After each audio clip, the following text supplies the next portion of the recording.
Hey guys, welcome back to True Crime with Shannon, where I cover missing persons, unsolved cases, crime news, and more. Well, justice has been done again for little Tommy.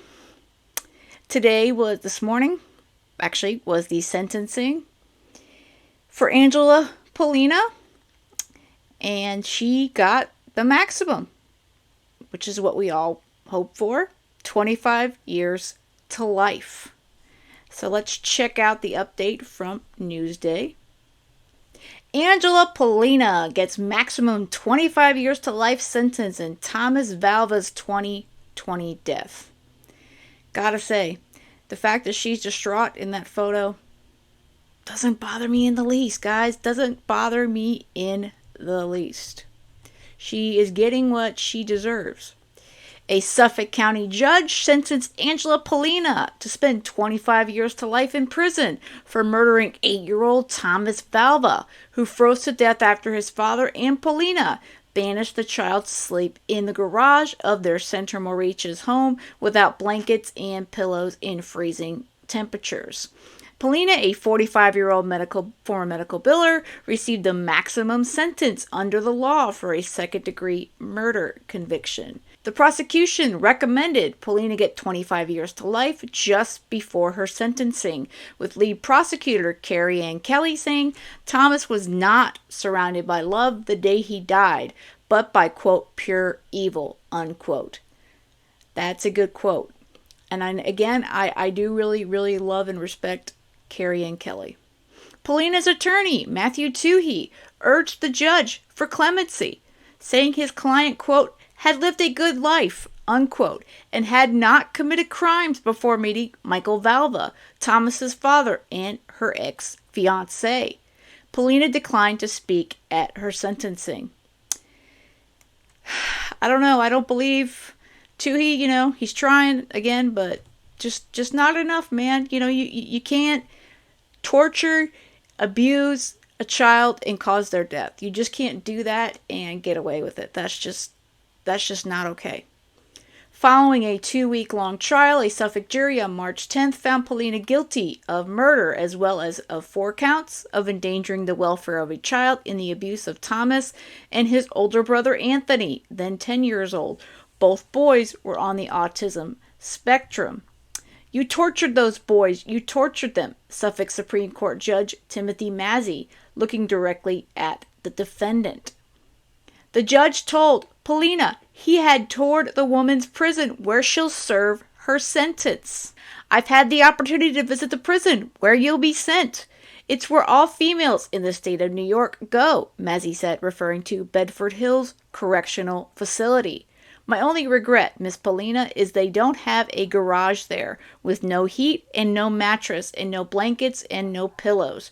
Nothing that belongs in a bedroom, so where you can sleep the rest of your life, because that's where you deserve to be for the rest of your natural life. I love this judge. And there's a photograph of sweet little Tommy.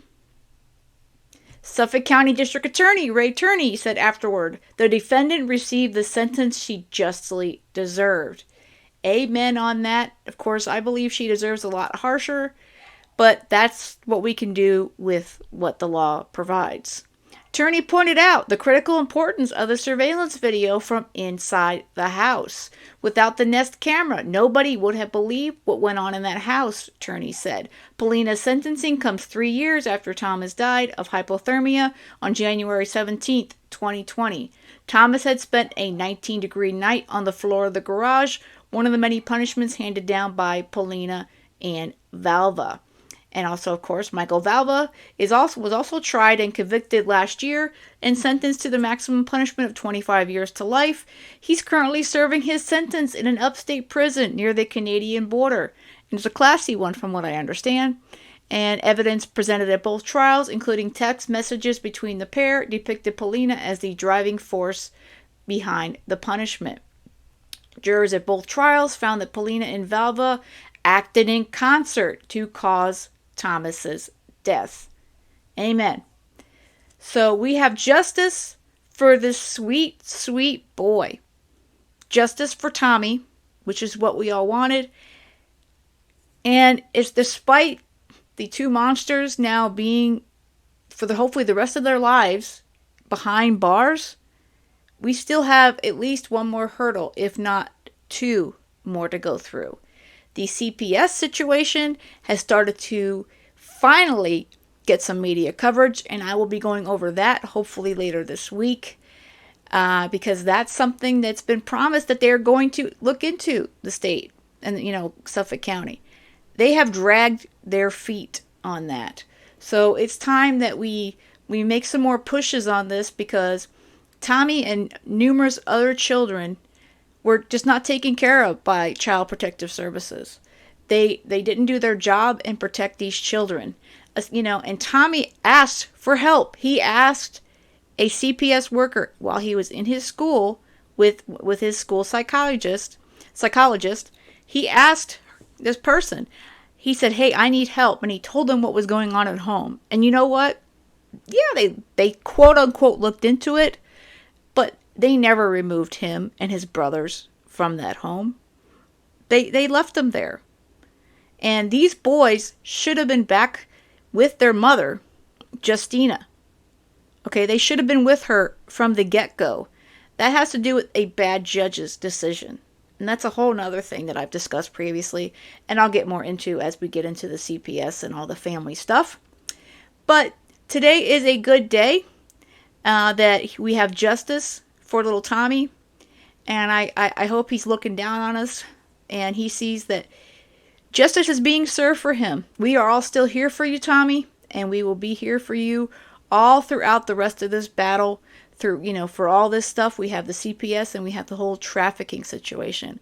And I know your mama Justina is number one advocate for you. She is amazing. So we are going to get justice for every single bit as much as we can for you, Tommy. All right, guys, let me know what you think in the comments. And again, stay tuned for my coverage on the CPS investigation and situation. That's coming up next, and getting justice for Tommy and as well as other children in Suffolk County. All right, guys, I hope you have a great rest of the day. And most of all, stay safe.